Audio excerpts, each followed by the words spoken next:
Professor Gorostizaga uncovers the universe's profound secrets, that the Earth is in fact motionless. Professor Gorostizaga warns that many people are not prepared to hear or even read his assertions regarding the universe's origin. Physicist Juan Carlos Gorostizaga is categorical in his assertion, there is no unequivocal proof that the Earth actually moves. This professor of mathematics and navigation at Portugale's Nautical and Mechanical Engineering School, part of the University of the Basque Country, after following, reading, and studying the reflections and experiments of geocentrism scientists in the United States, he has come to the conclusion that scientific evidence and theological knowledge point to the contrary, that it is the universe that gravitates around the Earth. Gorostizaga is a confessed geocentrist, that is, a defender of the idea that our planet is the center of the universe. His astrological view might be quite surprising, but the professor points out that in the United States there is a geocentrist movement with creationist school scientists such as Robert Sungenis and Robert Bennett, who demonstrate beyond any shadow of a doubt that the Earth remains motionless at the very center of the universe's mass, while the firmament, along with all its celestial bodies, including the sun, revolve around it. And what evidence is there to demonstrate it or to support that assertion? The instructor points out that there have been experiments which have yielded results indicating no movement of the Earth. He offers as an example specific test carried out in the mid-19th century, employing recalibrated instruments in an effort to detect and accurately measure the speed of light. However, the outcome of these experiments was entirely negative. He explains what happened in the following way. It's quite similar to when it rains. Water falls straight down, perpendicularly, on the umbrella. But if we begin to move, we then must tilt the umbrella to prevent ourselves from getting wet. The very same thing happens with the telescope. If light moves, there'd be no need to tilt the telescope. Gorostizaga's reflections are compiled in a book titled, Nevertheless, It Does Not Move, which he co-authored with Croatian mathematician Miljenko Bernardic. In the work, the professor insists that no experiment has proven the heliocentric theory, that is, that planets revolve around the sun. The professor, who also maintains a blog, acknowledges that his particular idea is widely considered a forgotten perspective and has even been unfairly dismissed from the realm of established knowledge. For this very reason, he states that not everyone is truly prepared to listen to what he has to say. However, he assures that he encounters no issues with his students as one of the fundamental principles at the outset of navigation involves using the Earth as a primary reference point. Gorostizaga is adamant that the Earth neither moves around the sun nor on its own axis, but rather that the firmament as a whole is what moves. In short, it's not a planet because it doesn't move, but it is a precise barycenter of the universe, and due to the gyroscopic effect, it's preserved from all movement. The professor for whom astronomy is a true passion presents yet another argument to refute the heliocentric theories that have profoundly shaped science since the Renaissance. The distribution of galaxies provides further proof. Millions of them have been mapped, revealing spherical and concentric layers, just like an onion, and the Earth appears to be located right at the very center. Gorostizaga thinks the correct planetary model is that defended by Danish astronomer Tycho Brahe. His theory proposed that the Earth is located at the center of the universe and it serves as the central point for the orbits of both the Moon and the Sun. Meanwhile, the other planets revolve around the star of the Milky Way. Einstein's trap. The professor confidently believes that the heliocentric theory of the solar system is as false as Darwin's theory of evolution. From the father of the thesis that the Earth revolves around the sun, the Italian Galileo Galilei, he asserts that he was imprudent with his ideas, although he deeply regrets his condemnation. This is from the author of the theory of universal gravity, Isaac Newton.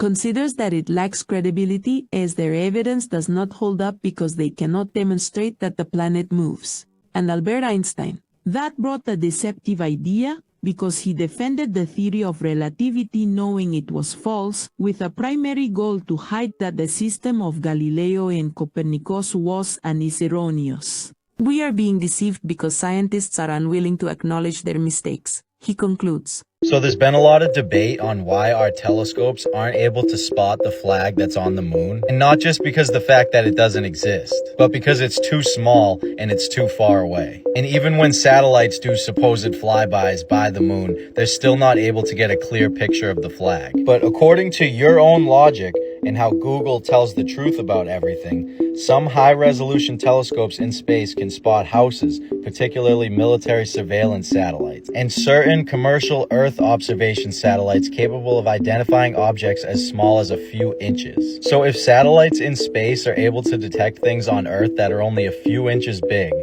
how come none of these satellites are able to give us a clear picture of these flags? And it shouldn't be as hard as everyone's making it out to be, because there's been like 6 of them. And this is all bullshit anyway, because there are no satellites in space, but this is according to your logic.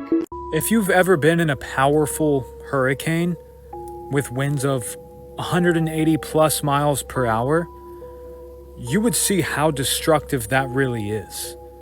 Like, it obliterates trees and houses and stores. Pretty strong structures get destroyed.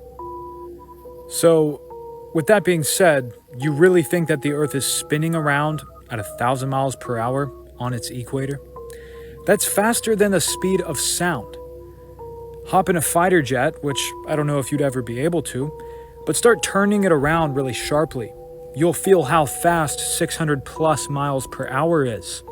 So if you're on the ISS, just casually working on the ISS, even though if you actually watch the videos, you'll see that they're not really doing anything. They're just like banging metal together and pretending to be doing important things. But do you really think that the ISS is traveling roughly 22 times faster than the speed of sound? And they're able to just work on it casually, like nothing's going on. No solar radiation destroying everything in its path. I wonder why. What about tornadoes? If you go to the Midwest, some of the most powerful tornadoes maybe hit like 200 plus miles per hour. Oh, they destroy houses. So we're spinning 5 times faster than that on the equator, but we can't feel any of it. Not only that, but the Earth is also moving around the sun at 66,000 miles per hour. But, oh yeah, we can't feel any of it. And then guess what?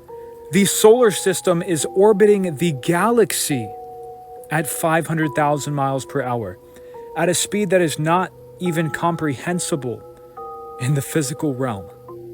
But that's how fast we're going. Do you see what they did? They have trained and programmed your mind to accept a completely absurd and false reality so that they can be the gods of this reality that they've created for us. Okay, this is for my good buddy, he calls himself Laramie out there. He just commented that our Earth spins eastwardly. So here's a little globe model, and there's the arrow going east, right? And so this is the way Laramie says it's going.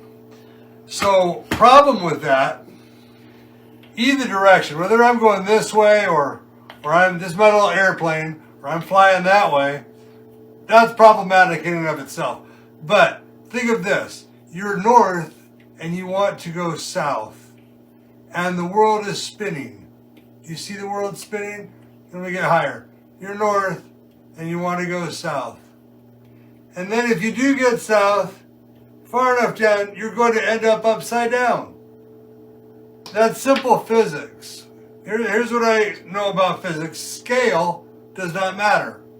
If you can fall off of a little ball, you can fall off of a bigger ball.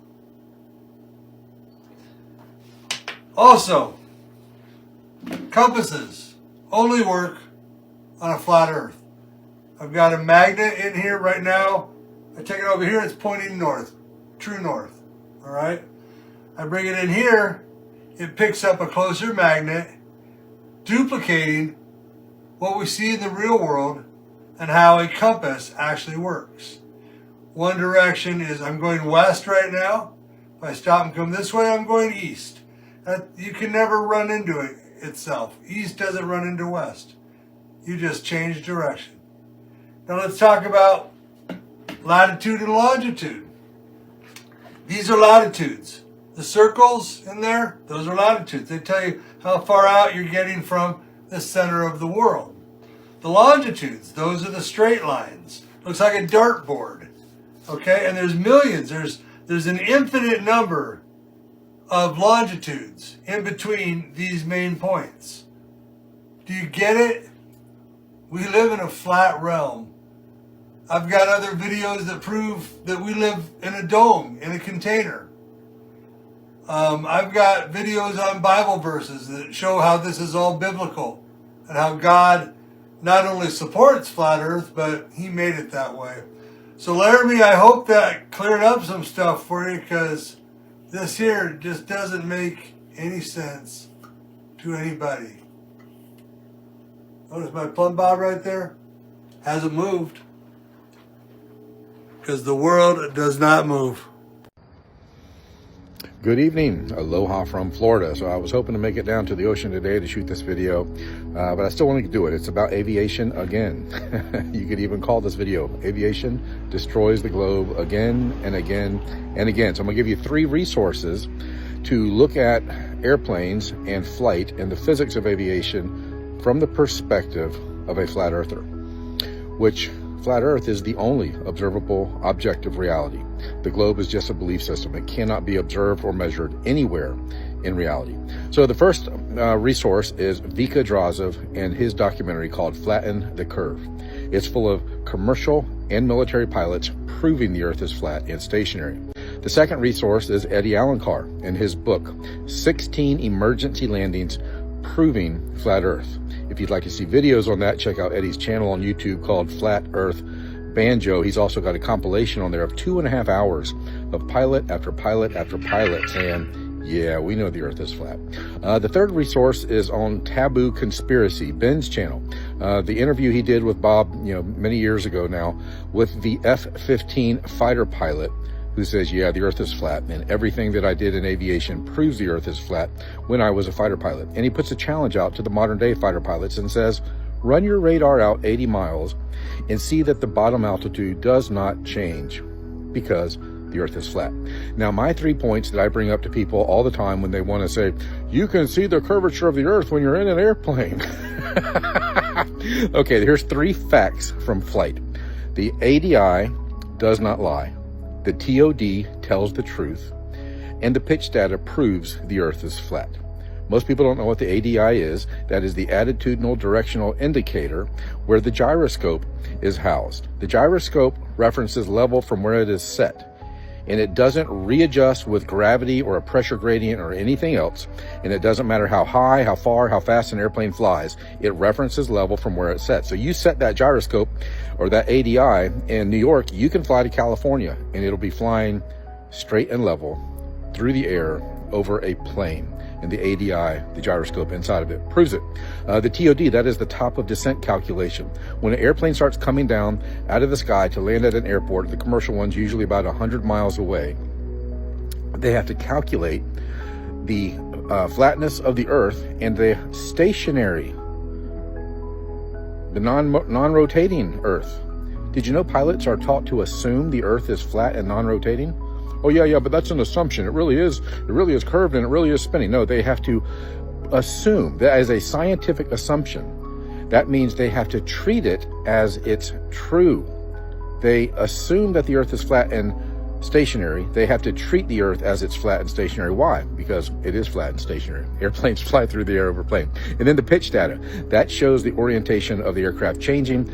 But once they get to their cruising altitude, the pitch data for thousands of miles at a time does not change. The orientation of the aircraft does not change. So that proves the earth is flat. So those 3 things, the ADI does not lie, the TOD tells the truth, and the pitch data proves the earth is flat, and those 3 resources I mentioned earlier. Have a great night. God bless.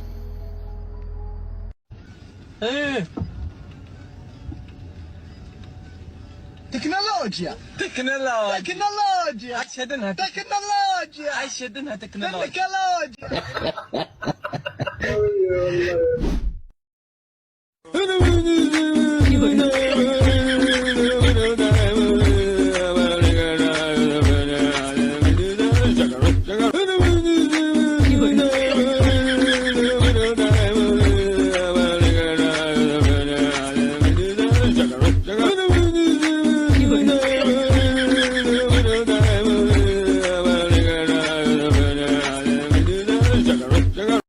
The flat Earth map dates back over 1,000 years. This map is credited to being created by a Persian astronomer. His name was Al-Biruni and he lived between 973 AD to 1048 AD.